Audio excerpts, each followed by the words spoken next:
우리 요한복음 3장이 끝나고 이제 요한복음 4장으로 넘어갑니다. 이제 예수님께서 유대 땅에서 세례를 이렇게 주고 있어요. 예수님이 직접 준 게 아니라 예수님의 제자들이 이렇게 세례를 주고 있어요.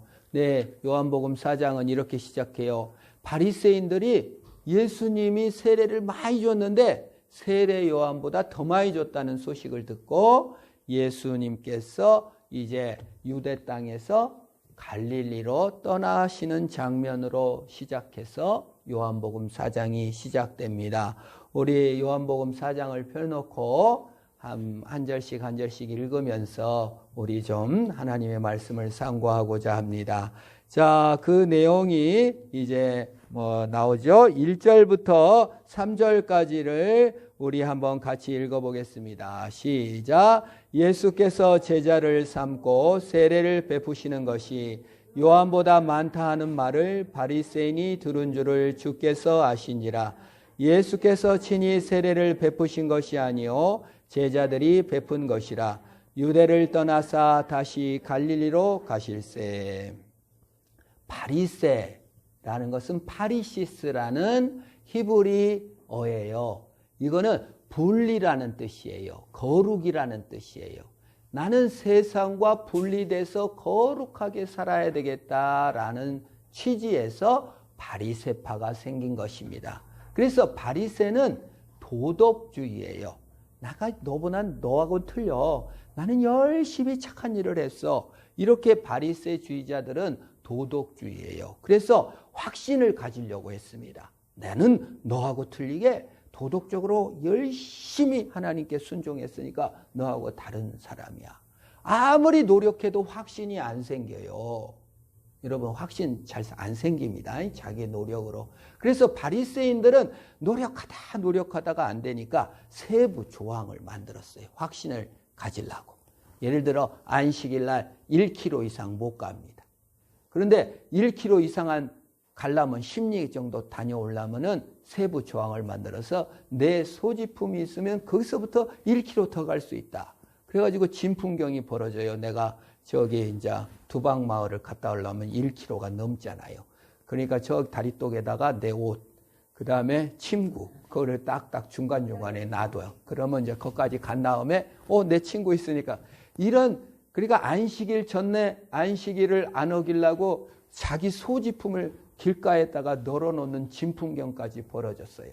그렇게 세부 조항을 지켰으므로 나는 확신을 얻으려고 했습니다. 그러나 세부 조항을 아무리 지킨들 확신이 생겨요? 안 생겨요. 그래서 바리새인들이 택한 것이 뭐냐면 이제 내 편을 만드는 거예요. 그래서 순종하지 않는 사람들을 공격하기 시작했습니다. 너는 그 말씀도 안 지키고 너는 그 안식일도 안 지키고 넌 똑바로 못 살지. 그래서 그 사람들을 가두기도 하고 파문시키기도 하고 집에서 쫓아내기도 했습니다. 그럼을 통해서 여러분, 우리가 남을 혼내고 남을 욕할 때는 내가 뭔가 된 것 같잖아요. 그래서 바리새주의들은 이제 남을 공격하고 파문하면서 스스로 만족스러운 자기 바리새파, 그것이 전체 유대교가 돼버렸습니다. 이런 도덕주의적 관점으로서 하는 거예요. 내가 되는 것이 아니라 내가 상상하는 무엇이 되고자 한 거예요. 그래서 자기를 기만하고 속이기 시작한 거예요. 그러다 보니까 늘 연극하는 거예요. 내가 거룩한 자지. 거룩은 없어요. 그래서 브랜드에 집착하는 거예요. 내가 기도할 때도 성전에서 우아하게 다 기도하고.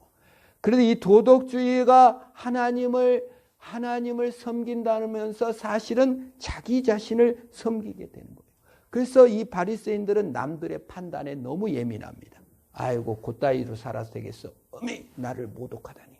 너 하나님 잘못 섬겨서 나를 모독하다니. 그래서 비판과 정죄를 받지 못하고 아주 예민한 사람들이 돼버렸어요. 자기를 섬기는 자들이 되었어요.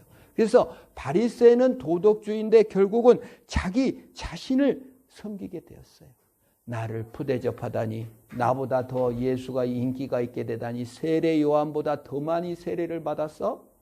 예수님이 아무것도 아닌 저 저 죄인들이, 창녀들이, 세리들이 기뻐한다고? 확신을 갖는다고? 우리는 이렇게 애써도 확신을 갖지 못하는데 배가 아픈 거예요. 그래가지고 예수님을 공격하기 시작합니다. 그래서 예수님께서 이 바리새인들이, 이 도덕주의자들이, 이 분리주의자들이, 자기 중심주의에 빠진 바리새인들이 위기의식을 느끼고 예수님을 공격하자 이제 예수님께서 피해가는 거예요. 여러분, 피할 때는 피하시기를 축원합니다. 자기 중심성의 무서움은 우리 시대에도 이 도덕주의가 만연되고 있어요. 전 뉴스에 보니까 초등학교 1학년들이 이제 학교를 갔어요.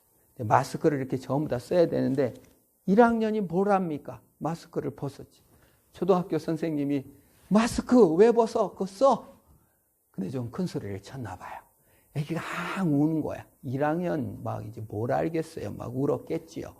그러다 보니까 이제 집에 가가지고 엄마한테 일렀어. 아우, 선생님이 그냥 큰 소리 쳐가지고 그냥 내가 울었어. 학부모가 열받아가지고 학교에 전화해가지고 담임선생 바꾸라고 고래고래 소리 지르고 난리가 났다는 거예요. 자, 우리는 야단 맞는 것을 너무 못합니다. 왜? 내 정체성이 내 중심에 있기 때문에 내가 야단 맞으면 내 자신이 그렇게 못난 자인 줄 착각해 버립니다. 이게 도덕주의에 기인한 자기 중심성이에요. 여러분, 유교는 자기 중심으로 흘러갈 수밖에 없습니다. 남의 얘기를 못 들을 수밖에 없어요. 남의 눈치를 볼 수밖에 없어요. 남의 평가에 예민해질 수밖에 없어요. 또 뉴스에 보니까 버스기사가 마스크를 이렇게 안 쓰고 손님이 딱 들어오니까 버스기사가 마스크를 쓰고 타세요. 막 주먹으로 버스기사를 막 때리는 거예요. 영무원이 마스크 안 쓰고 지하철을 탄 사람에게 마스크 쓰라고 하니까 끝까지 말을 안 듣고 막 괴롭혀. 이게 뭘까? 이게 자기 중심성이고 도덕주의입니다. 내 자신이 함을 통해서 구원을 얻는 것이고 내 욕구를 실현하는 것이 자존감이고 정체성인 시대, 그 도덕주의적 시대가 낳는 욕망주의가 현 시대에 가득 찼어요. 예수님께서는 그 바리새인이 그걸 들은 걸 알고 떠나갔다. 예수님은 자기 욕망이 아니라 예수 그리스도께서 선물로 복음을 주신 줄 믿으시기를 바랍니다. 유명한 미국의 청 목사님이 어느 교회에 설교하러 갔는데 이렇게 강대상에 이제 앉아있고 찬송을 막 부르는데 누가 쪽지를 하나 딱 전달해 주는 거예요. 그러니까 쪽지를 펴서 읽어보니까 청 목사님, 저는 교회 장로로 20년간 하나님께 순종하면서 섬겼습니다. 주일학교 교사도 20년간 봉사했고 최선을 다해서 수고했는데 아니 하나님께서는 왜 내 기도를 응답해 주시지 않는 건지 목사님 설교 시간에 그 이유를 좀 내용에 포함시켜서 설교해 주세요. 그런 쪽지가 온 거예요. 그런데 이 청 목사님이 이거 어떻게 하나 갑자기 설교 전에 원고와 다른 내용을 받아서 당황했지만 그거를 펴서 읽은 거예요. 그 교회 장로 얘기인데. 그러고 이제 설교하는 것입니다. 그때 그 목사님의 얘기가 이거예요. 우리의 착한 행실을 아무리 순종함을 통해서 응답받을 권리가 있다고 생각하면 안 됩니다. 우리 하나님은 우리한테 조정당하러 오신 것이 아니고 우리를 사랑하러 오셨습니다. 한 번이라도 하나님 그 자체를 사랑해보고 하나님 그 자체에 감사를 하는 것이 신앙이지 하나님한테 뭘 얻어내는 것이 신앙이 아닙니다. 하나님 자체를 찬양하고 감사하는 기도를 먼저 해봅시다. 이런 설교를 하고 내려왔는데 어느 남자가 성큼성큼 걸어와가지고 아이고 목사님 전곡을 꽉 찔러서 얘기를 하셨습니다. 내가 하나님 자체를 사랑하고 하나님 자체에 감사한 적은 없었던 것 같습니다. 참 훌륭한 장로님이죠. 그 말을 들었을 때 자기에게 망신 줬다 생각하지 않고 하나님 사랑을 회복한 것을 볼 수 있습니다. 우리 안에 우리가 그 장로들처럼 바리새인처럼 도덕주의에 빠질 수가 있단 말이에요. 도덕주의는 뭐입니까? 착한 일을 함을 통해서 하나님과 멀어지는 거예요. 내가 하니까. 나쁜 일을 함을 통해서 계속 하나님과 멀어지는 거예요. 그래서 복음은요, 착한 사람, 나쁜 사람을 골라내는 게 아니에요. 복음에서는 착한 사람도 없고 나쁜 사람도 없어요. 하나님과 멀어진 사람이 하나님과 가깝게 된 것입니다. 여러분, 우리 교회 와가지고 저 사람은 착한 사람, 여러분 교회 밖에 나가서 저 사람은 착한 사람, 나한테 도움이 될 사람, 저 사람은 나쁜 사람, 성격 나쁜 사람을 구분하지 마시기 바랍니다. 착한 사람은 착한 일로 하나님과 멀어져 있고, 나쁜 사람은 나쁜 일로 누구랑 멀어져 있다?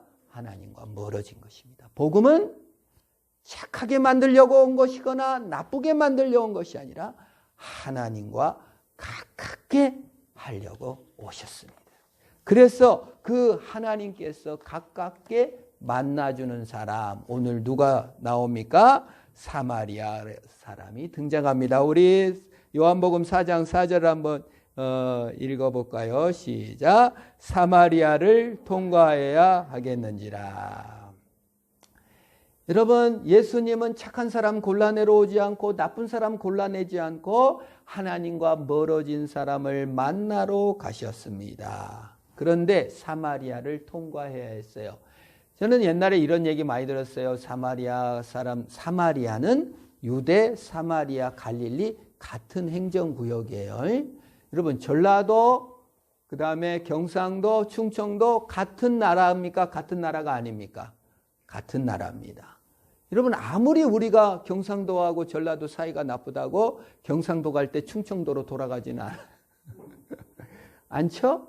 그래서 이게 지금 많은 문헌에 보니까 그때 당시 사람들이 사마리아 사람 더러운 사람이라고 해가지고 이렇게 삥 돌아다닌 게 아니라, 여러분 아무리 그 사람들이 싫어하다고 해서 도덕의 위험과 경제적 비용, 차비가 더 많이 드는데 여러분 어떻게 해요? 예? 차비 많이 들고 그 다음에 강도 만날 위험이 많은 곳으로 가겠어요? 차비 조금 들고 그냥 조금 부끄럽더라도 그 길로 가겠어요? 여러분 지름길로 가겠어요? 아니면 그냥 막 핑 돌아가겠어요? 여러분 어떠세요? 그래서 여기 사마리아로 통과하겠는지라는 대부분의 사람들이, 갈릴리 사람들이 유대를 예루살렘을 갈 때 사마리아로 다녔다는 뜻입니다. 예수님께서 사마리아 여인을 만나러 가실 때, 하나님과 멀어진 사마리아 여자를 만나러 갈 때 섭리 가운데 그냥 많은 사람들이 다니던 길로 가서 만나신 것이에요. 우리도 마찬가지예요. 하나님께서 복음으로 우리를 찾아올 때 특별한 이런 게 아니라 우리의 가까운 이웃으로, 엄마로, 자식으로 우리 섭리 가운데로 오시는 줄 믿으시기를 바랍니다. 근데 거기에 이제 도덕주의자들 바리새파를 떠나서 도덕적으로는 약해 있는 사마리아 사람들을 만나러 가셨습니다. 그래서 6절에서 이제 우물에 도착합니다. 근데 성경에서는 6시라고 하면 거기다가 성경에, 신약 성경에 나온 시간에다가 우리 시간을 하려면 6을 더해야 됩니다. 6시면 몇 시예요? 12시 정오예요. 12시 이제 유다에서 이제 사마리아로 막 걸어가서 갈릴리로, 이제 갈릴리는 좀 더 개방적인 사람들입니다. 바리새인들이 더 안 사는 지역이죠. 지금으로 말하면 서울과 광주 정도 차이죠. 서울이 아니고 광주로 내려가는 겁니다. 좀 더 개방적인 곳으로 이제 내려가는데 12시에 우물에 도착했어요. 그래서 6시쯤 되었어요. 7절 그때 한번 같이 읽어볼까요? 시작. 사마리아 여자 한 사람이 물을 기르러 왔음에 예수께서 물을 좀 달라 하시니. 여기 재밌는 것입니다. 여러분, 유대 나라나 사마리아 나라는 우리나라보다 햇빛이 쨍쨍 내리쬐요. 지금도 낮에 햇빛이 많으면 밤매로 언제 가야 돼요? 아침에 가야 되겠어요? 12시에 나가야 되겠어요? 아침에 가야 됩니다.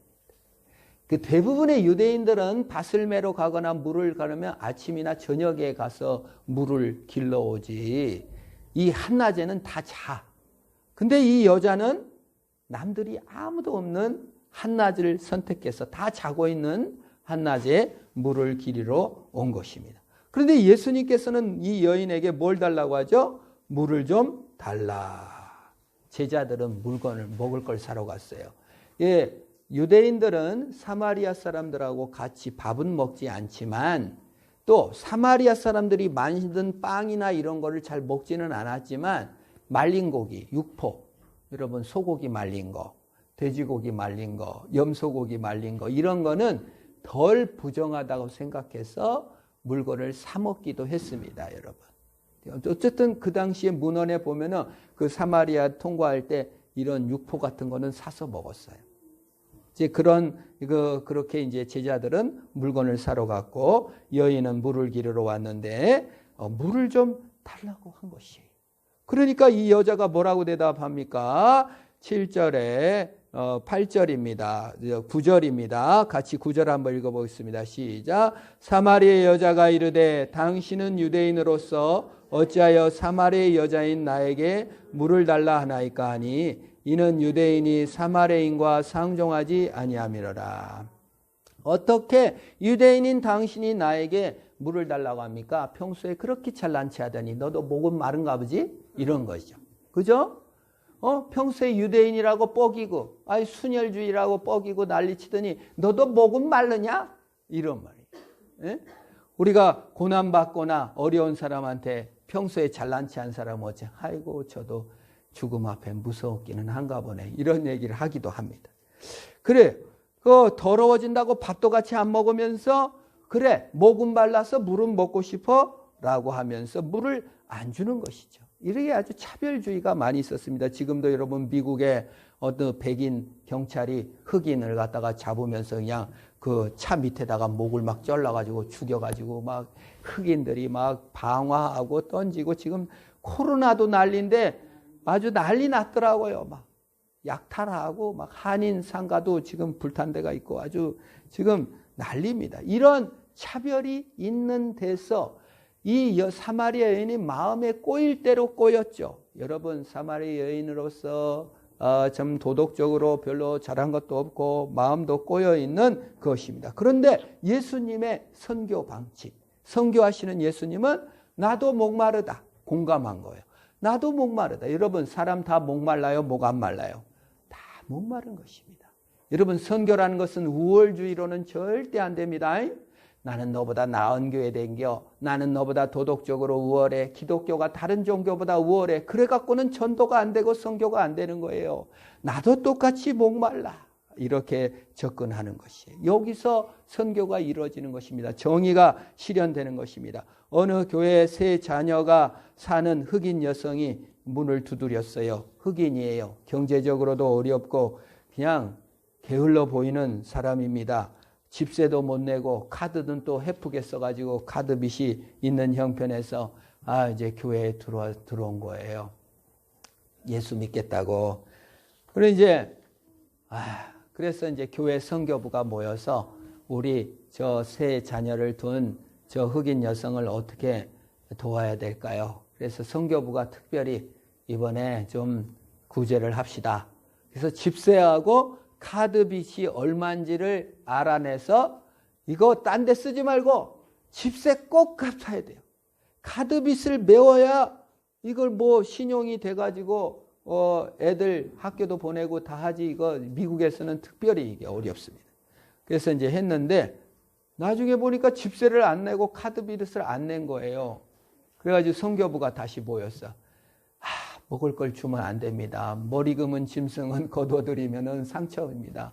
복음을 줘야지 맨날 먹을 것만 주면 되겠어요 하고 했지만 선교부가 아니 예수님께서 정말 복음을 주시고 사랑을 주고 정의라는 게 뭡니까? 그래서 이제 고민하면서 더 섬겨보기로 한 거예요.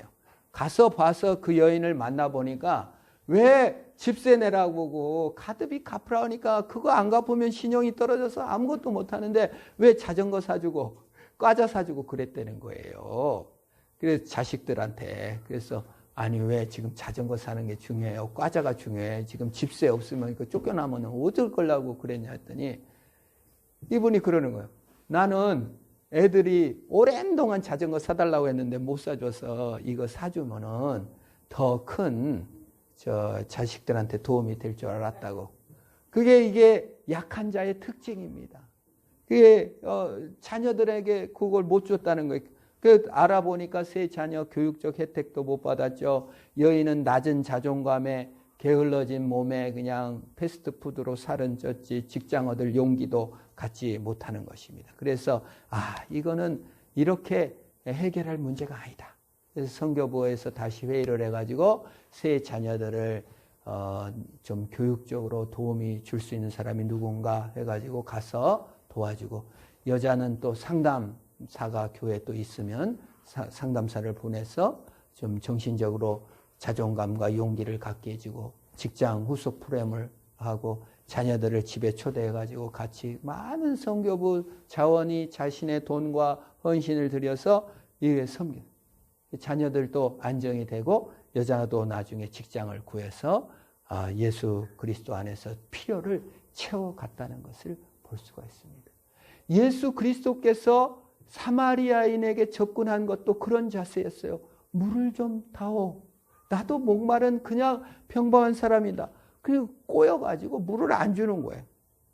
그러니까 상종하지 말자는 사마리아인에게 예수님은 다시 도전하는 것입니다. 10절입니다. 같이 읽어봅시다. 시작. 예수께서 대답하여 이르시되 내가 만일 하나님의 선물과 또 내게 물 좀 달라 하는 이가 누구인 줄 알았더라면 내가 그에게 구하였을 것이요 그가 생수를 내게 주었으리라. 아멘.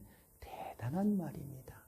여러분, 생수를 물을 떠준 여자 생각나는 여자 있어요? 구약 성경에 리브가가 우물에서 두레박으로 물을 길러가지고 엘리에셀에게 물을 떠줬어요. 그 중매쟁이 엘리에셀입니다. 리브가는 자기 중매쟁인지도 모르고 친절을 베풀어서 물을 떠서 엘리에셀에게 주니까 엘리에셀이 금을 꺼내서 코골이, 그때는 코골이가 유행이었나 봐요. 지금은 코골이 하고 다니면 되게 이상할 텐데 코골이 껴주고 금팔찌 막 껴줬어요. 그리고 이 물 떠준 것으로 인해서 신랑 이삭을 만나서 결혼을 했습니다. 창세기에 이삭과 리브가 만난 얘기가 아주 길게 돼 있어요. 어느 경전에서 이렇게 남자 여자 결혼한 얘기가 이렇게 길게 돼 있지 않아요. 이거는 예수 그리스도를 중매시키는 이야기가 나오는 것입니다. 또 음식 대접한 사람 누구죠? 아브라함이 천사가 왔는데 천사인지 모르고 부지 중에 송아지를 잡아주고 부지 중에 발효 빵을 만들어가지고 막 대접을 해가지고 아브라함이 아브라함으로 바뀌고 복의 근원이 되었다. 구약 성경에 나오는 얘기입니다. 오늘 그 얘기가 이제 사마리아 여인에게 나옵니다. 내가 너에게 물을 줄 수 있다. 내가 리브가처럼 너를 섬겨서 영원한 신랑 예수 그리스도와 중매시키겠다. 내가 너 아브라함처럼 너를 섬김을 통해서 너를 이름을 바꿔주고 하나님의 거룩한 자녀로 만들어주겠다고 예수님께서 이 여인에게 말한 것입니다. 내가 너에게 물을 주겠다. 여러분, 가만히 앉아서 물을 받아먹는 사람이 높은 사람입니까? 식탁에서 물을 떠준 사람이 높은 사람입니까? 물을 받아먹는 사람이 높은 사람이고 섬기는 자가 낮은 자입니다. 그런데 예수 그리스도께서는 물을 주겠다고, 물을 처음에는 달라고 하셨지만 물을 주겠다고 하신 것입니다. 식탁에서 섬겨주겠다고 하신 거예요. 이것이 섬김이며 선교입니다. 예수님은 섬기는 자로 오셨어요. 예수님이 뭐라고 말하셨습니까? 누가 으뜸이냐? 대접받는 자가 으뜸인 자가 아니라 남을 섬기고 식탁에서 보조하는 자가 너희의 가장 으뜸인 자다. 나는 너희를 섬기는 자로 왔으니 너희도 섬겨라. 이것이 섬교다는 것입니다. 예수님께는 이 사마리아 여인에게 내가 너를 물을 주는 섬기는 자로 너를 섬기겠다. 너를 선한 중매인으로 예수 그리스도와 연합시키는 일을 하겠다고 얘기하는 것입니다. 식탁의 종이 되겠다고 합니다. 그러자 여자는 마음이 꼬여가지고 그래요, 날 섬겨주세요. 우리가 예수 믿으라고 하면 마음이 꼬이잖아요. 꼬여서 잘 안 믿으려고 합니다. 아유, 예수님이 뭘 날 위해 주고 이런 거, 그런 말을 11절에서 합니다. 우리 11절 한번 읽어볼까요? 시작. 여자가 이르되 주여 물기를 그릇도 없고 이 물은 깊은데 어디서 당신이 생수를 얻겠사옵나이까? 당신이 야곱보다 큽니까? 물을 주겠다고요? 유대인인 당신이 나를 섬겨주겠다고요? 나 이제 다 실망했어요. 나 다 절망했어요. 신앙, 믿음, 교회, 나 믿어볼 거 다 믿어보고 성경도 읽어봤어요. 나 그런 사람 못 만났어요. 뭐 예수님이 나의 능력이고 권세, 나 그런 건 잘 모르겠어요. 당신이 큽니까? 이 물보다 큽니까? 돈보다 큽니까?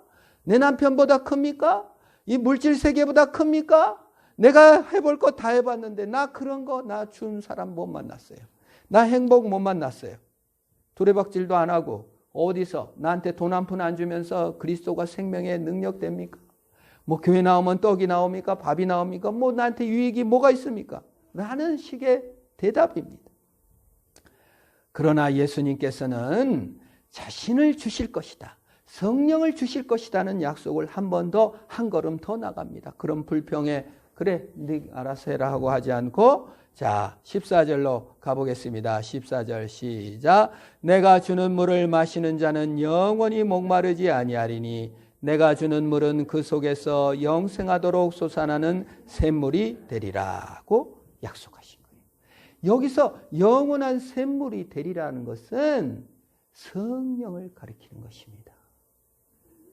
여러분 예수 믿을 때 성령이 우리 안에 와가지고 우리랑 영원히 동행해 주시는 거예요. 나를 홀로 두시 않은 거예요. 참 남편이 되어주시는 거예요. 참 행복이 되어주시는 성령이 우리와 함께 하시는 것이에요. 그걸 샘물이라고 예수님께서 말하는 것입니다. 이 약속은 구약성경 이사야 12장 3절에 목마른 자들아 다 이리 오라 이렇게 얘기하고 구원의 물을 길어내리라고 약속하셨습니다. 이사야 49장 10절에서도 줄이거나 목마르지 아니할 것이라고 했고 오늘 계시록 7장에서 뭐라고 말합니까? 생명수가 되리라고 약속하신 것이에요. 그래서 예수 그리스도가 이거를 딱 선언해 준 거예요. 목마름 다시는 없을 거야. 이제 너 내 자신을 너에게 줄 것이다. 그러자 이제 여인이 뭐라고 말합니까? 15절 같이 한번 읽어봅시다. 시작. 여자가 이르되 주여 그런 물을 내게 주사 목마르지도 않고 또 여기 밀글러 오지도 않게 하옵소서. 육적인 수준에서 말한 거예요. 여러분 앞에서 3장에서 니고데모를 만났잖아요. 니고데모가 거듭나지 아니하면 하나님 나라를 볼 수 없느니라고 예수님이 답변하자 니고데모가 뭐라고 대답하죠? 아이고 어떻게 내가 모태의 뱃속에 들어갔다가 엄마 뱃속에 다시 들어갔다가 다시 나옵니까? 우리 어머니 돌아가셨는데 뭐 이런 식이죠. 그러니까 육적인 니고데모 수준과 똑같아요. 어떻게 그런 요술물이 있으면 나를 줘가지고 다시는 물기르러 오지 않게 해주세요. 그러나도 창피해가지고 남복이 부끄러워서 대낮에 물기르러 왔는데 하는 요술물이 어디 있겠냐는 식의 니고데모의 대답과 동일합니다. 근데 예수님은 느닷없이 16절입니다. 같이 읽어볼까요? 시작. 이르시되 가서 내 남편을 불러오라. 뜬금없는 얘기를 하시는 거예요. 물 얘기를 하다가 요술물이 어디 있습니까? 라고 물으니까 네 남편을 불러오라고 대답합니다. 이것은 갑작스러운 것이 아니에요. 목마름의 실체를 보여주고 있는 거예요. 이 사마리아 여인의 목마름의 실체는 뭐였죠? 남자였습니다. 로맨틱한 사랑이었습니다. 5번 결혼했습니다. 지금 한 남자하고 동거하고 있습니다.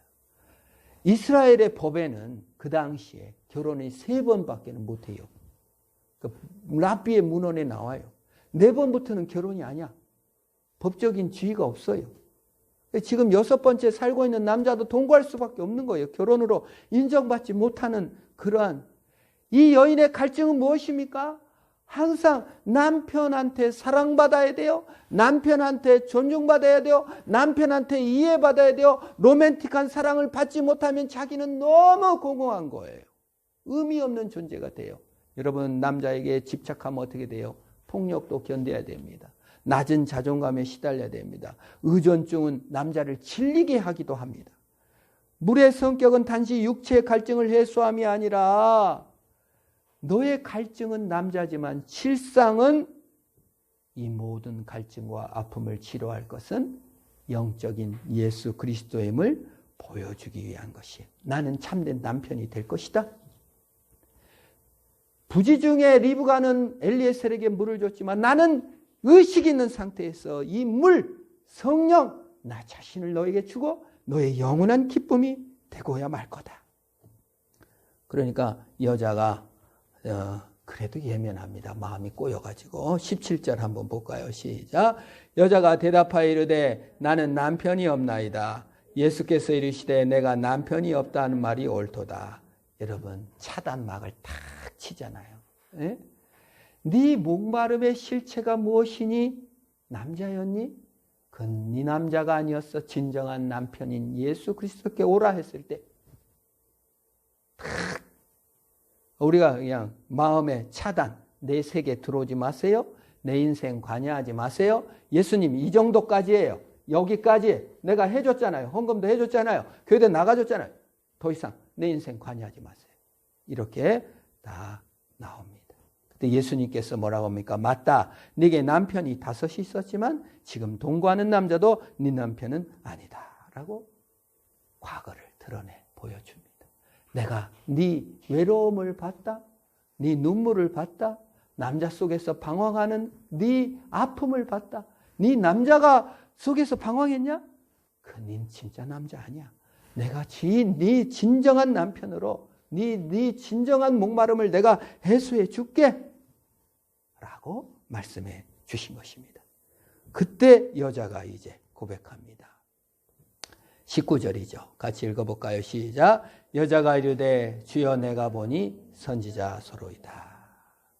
여러분 사마리아 사람들은 모세 오경만 믿었어요. 그러니까 이사야 선이 솔로몬 얘기니 다윗 얘기는 아예 인정하지 않았어요. 그래서 그들은 이 메시아 사상이 없고 민수기에서 나와 같은 선지자를 주리라. 그 헤렘이라고 해서 그게 메시아라는 뜻이 있어요. 그래서 그걸 기다렸어요. 사마리아 사람들은. 그래서 이 여자가 선지자 서로이다라는 고백은 민수기에서 나와 같은 선지자, 모세와 같은 선지자, 메시아를 입니다라는 고백이에요. 이 여인이 어떻게 그런 고백을 했는지는 모릅니다. 그러나 하나님께서 마음을 열어주시고 자기 마음을 연 것이죠. 여러분 예수님은 예수님과 멀어진 자를 사랑으로 초대하러 왔습니다. 착한 사람 골라내러 오지 않았고 나쁜 사람 벌 주러 오지 않았습니다. 착한 일로 거부하든 나쁜 일로 거부하든 예수님은 찾아와셔서 우리의 목마름의 근원을 두드리십니다. 여러분 언제 제일 아팠습니까? 여러분 목마른 그 과거가 어디였었습니까? 주님이 보셨습니다. 네가 그렇게 외롭고 방황했니? 내가 보고 있었다. 내가 진정한 네 남편이고 내 진정한 위로다. 주님 우리에게 찾아오셨습니다. 주여 선지자로소이다. 우리 마음을 열고 하나님께 나갑시다. 주님의 넘치는 위로를 받읍시다. 우리의 갈증이 무엇입니까? 우리가 완성하려는 도덕주의 다 내려놓고 영원한 사랑으로 들어가시기를 축원합니다. 우리 피아노 반주에 맞춰서 1분 우리 함께 하나님께 기도합시다. 여러분 착한 것도 나쁜 것도 내려놓고 내 갈증 치료하시는 하나님께 나아갑니다. 우리 함께 기도합니다. 반주해 주세요. 하나님 아버지 감사합니다. 우리 주님께서 도와주시고 주의 성령으로 우리를 함께 해주셔서 하나님 참으로 주님 앞에 나가는 자이시고 내 목마름, 내 눈물, 내 아픔 뛰어넘어 하나님을 아는 우리 자신들이 돌이킵니다. 주님께 돌아갑니다. 하나님 나의 눈물을 보시고 내 아픔을 보시옵소서. 내 갈증과 내 추구와 방황을 주님 아시는 주님 거기서 벗어나 영원하신 하나님께 나갑니다. 하나님 나를 받으시옵소서. 하나님 나를 취하시옵소서. 내 목마름을 내 육신의 목마름을 아버지 하나님이여 영적인 기쁨으로 채우셔서 예수 안에 참된 기쁨과 안식을 누리는 내가 되게 하여 주시옵소서. 하나님 주님께서 영원한 주님의 기쁨으로 나가게 하시옵소서. 주님.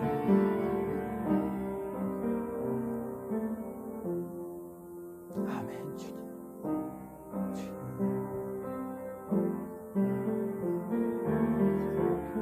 하나님 감사합니다. 내 목마름을 보셨고 내 아픔을 보셨고 내 슬픔을 보신 주님 감사합니다.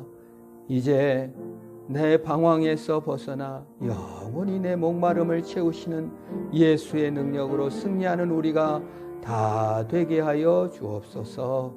예수님의 이름으로 기도합니다.